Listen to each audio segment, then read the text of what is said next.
Hey, good morning, brothers and sisters. This is Keith Thompson, and I want to share with you guys really quickly a story. Not a story, but something, an account of something that happened yesterday. Uh, I've recently moved into this neighborhood. I've been here maybe 2 months now, and it's a very quiet suburban neighborhood. Uh, Everyone, knows everyone. It's predominantly white. Everyone keeps up their yard. I love it. It's very quiet. Everyone keeps up their yard. It's very community based. Everyone knows everyone.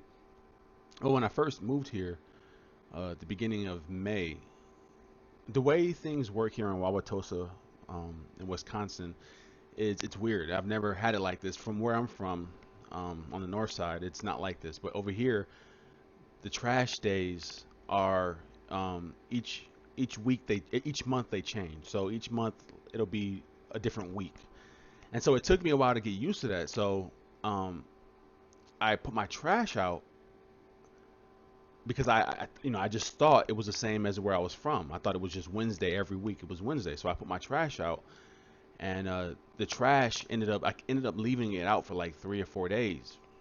I'd just forgotten about it. Really, I've been so busy, and that Friday, or I think it was that Friday. The city of Wauwatosa, a man pulled up in a truck, a city official, and he basically put I guess a warning, a city warning on my door. And I got to speak to the guy because I saw him putting it up out of my window. So I ran outside and I talked to him, and he basically said, someone in the community has complained to the city of Wauwatosa that your trash cans have been out longer than they should be. And this is a warning, but if it happens again, the fine is going to be like $120. And I was like, whoa, $120. So I said, listen, I got to get to the bottom of this. I got to figure out how this trash situation works. So I started talking to my neighbor across the street, a woman, and she was telling me, yeah, that was probably uh, James. I'm not using the man's real name, but that was James is the guy who lives next door to me. He's an older guy. He's like in his mid 70s.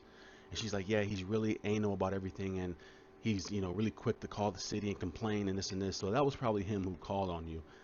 And once I found that out, I was like, okay. So I ended up finding out how the trash works, and I got situated. Um, the next week, he was out doing his work, yard work, and I just waved at him. He kind of looked at me and kind of turned around and went back into his garage area. So I said, okay.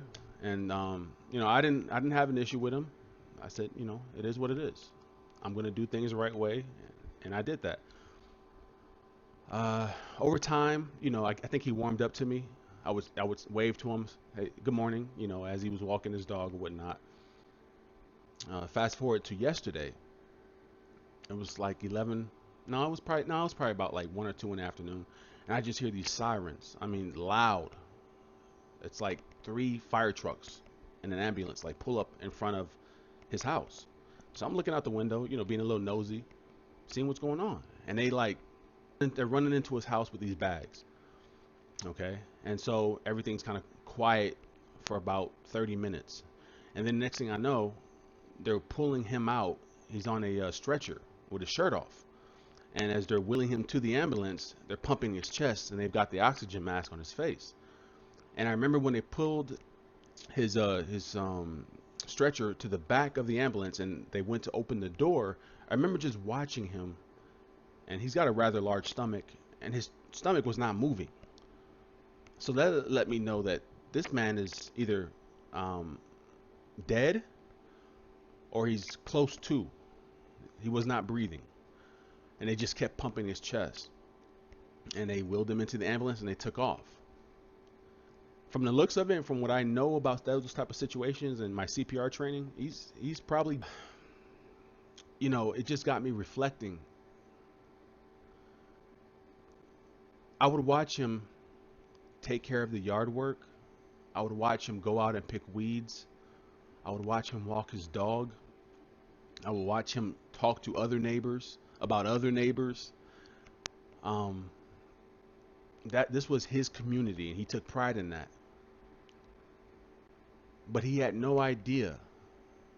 The man had no idea that yesterday, if he is deceased, it looked so. He might not be. I don't know. Uh, but it looked like he had passed away. The way they were pumping his chest and the way his stomach was not moving, it looked like he was gone. Uh, people, lost people, put so much stock into this world, okay? And when it's all said and done, see, God reminds you so often. He'll send little reminders to you, whether it be a death in the family, whether it be a health issue that you're currently dealing with, or whether you see something on the news. There's little reminders. And the question continually pops in my mind when I see these reminders is, what really matters? What really matters in this life? Your yard, your car, your relationships, what she said, what he said. When it comes down to it, the only thing that matters in this life is whether or not you had Christ. Now, yes, we are going to do things because that's what it is to be a human being. You're going to clean your house. You're going to build relationships and wash your cars and do all these things. But what, in the end, what really matters? Okay? All that he's done up until this point in his life, his career, his military background, his savings, his retirement. Okay, he's been planning for it all. For what? If you don't have Christ, what does it amount to? It amounts to nothing. Okay? If he did pass away, he now knows that it was a wasted life. It's sad. It's sad when you see that. It's sad. I was hoping that we could have built a relationship. I was kind of itching towards that. It looked like he was warming up to me a little bit, and it's just like boom, God takes his life just that quickly. 1 minute. Just that morning, the same day that he died, he was out in his yard. He was out in his yard, working in his yard. His little dog was running around the front yard. He likes to walk his dog up and down the block. He had no idea in less than 6 hours he'd be gone. He had no idea. And death will come to you that quick. It'll come to you that quick.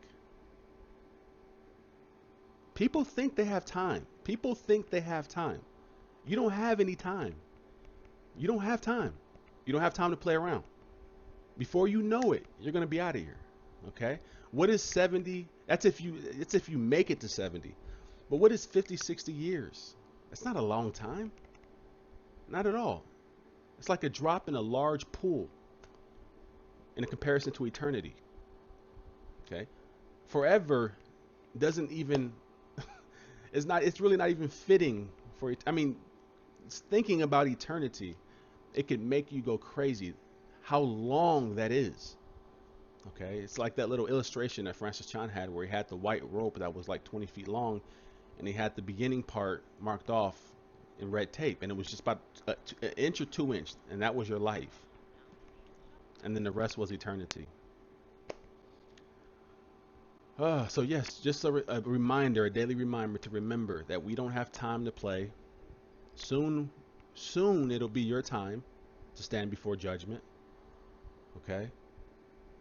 And when I say soon, that could be 60 years for you. But it'll be soon. Life is a vapor. Okay? Life is a vapor. So we don't have time to play. Let's take this thing serious. Let's live it every day. Because you don't know.